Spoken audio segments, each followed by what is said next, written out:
few years back, I do not think this model was even envisaged for the Indian subcontinent. But today, it has become a reality, with several smart cities coming up across the country. Smart cities use information and communication technology to streamline urban operations on a large scale. Technological ecosystems collect traffic, air quality, noise, energy consumption, and movement data in order to make improved and sustainable decisions.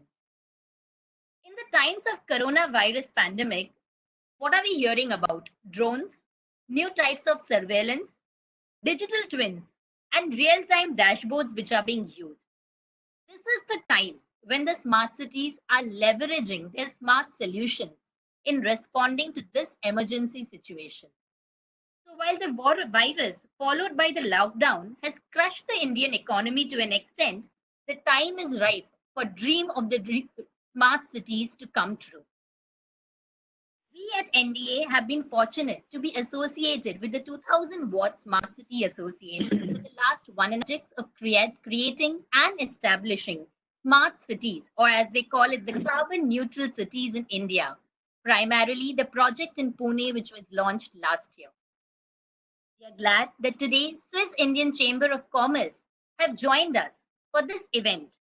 And we have the Swiss Consul General, Mr. Ottmar Hardiger, joining us for the keynote speech.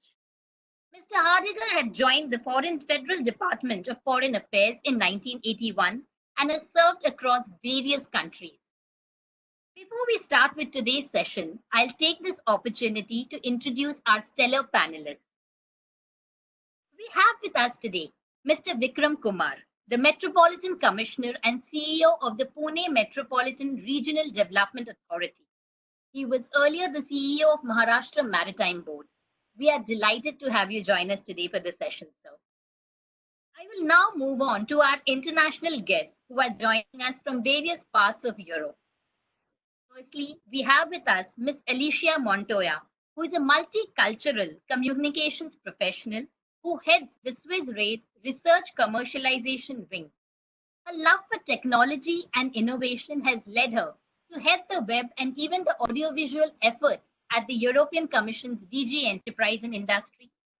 She joined Swiss Re back in 2012 and is primarily involved in developing technology, core IP, partnerships, and end-to-end offerings for sustainable economy. We also have along with us Professor Jürgen Bohm, who is a partner and managing director of Dries & Söhne, a consulting agency involved in the real estate sector in Germany and Switzerland. He is also a professor at the Stuttgart University of Applied Sciences and specializes in project, construction management, stakeholder, and risk management. Joining this esteemed panel is our very own Dr. Andreas Benkert, who is the Vice President of Neusch Development and Team Leader for Overseas Projects.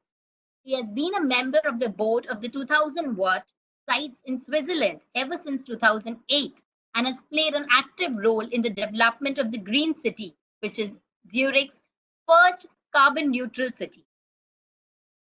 Last but not the least, I'm obviously fortunate to welcome the founder of Nishit Desai Associates, Mr. Nishit Desai.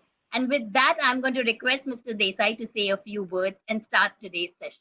Thanks a lot for introducing me, and wonderful to have all our guests here. I'm really happy. I have to speak few words as Payal mentioned.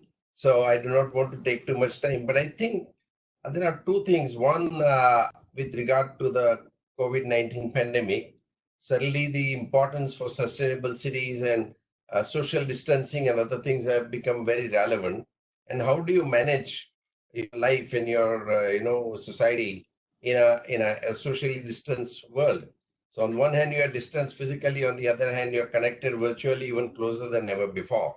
And on the other hand, I think this smart cities, I think one, to create new smart cities, other is even we'll have to repurpose some of our existing real estate portfolio if you want to really do what they are sitting on. I believe that a lot of talking about one bedroom apartment means there is a hall, there's a kitchen, and there is a bedroom. and that's all about one bedroom home. But now when we talk one bedroom home, that means you'll need one more room to work. And therefore, a study room would automatically be included in the definition of one bedroom. You know, so in the same way, we'll have to repurpose a lot of our real estate to create differentiated value. Real estate would no longer be considered as only what you call a hard asset or a product, but I think you will have to also see how it becomes a service, because you'll have to really attach more services to the real estate.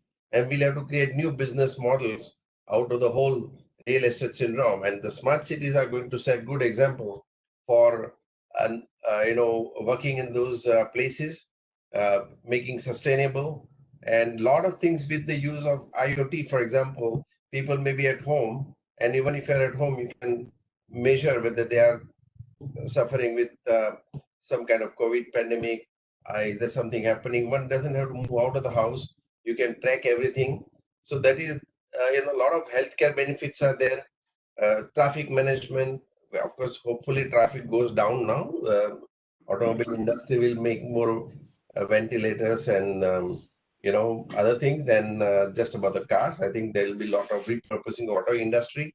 And one of the important things that we'll have to take care of, I don't want to talk too much at this point in time because there is a lot more coming up, and we have extremely powerful, knowledgeable, stellar panel here. And I would leave it to them to start with, and then as we go along, we'll interact more and more. But smart city development is a very exciting development that's happening. And let's continue our dialogue. Over to you back, Payal, for moderation, and let's take it forward. Thank you so much, NMD. With that, I would now request Dr. Shiv Prasad Lord, who is the Executive Director of Swiss Indian Chamber of Commerce, to say a few words before we begin today's session.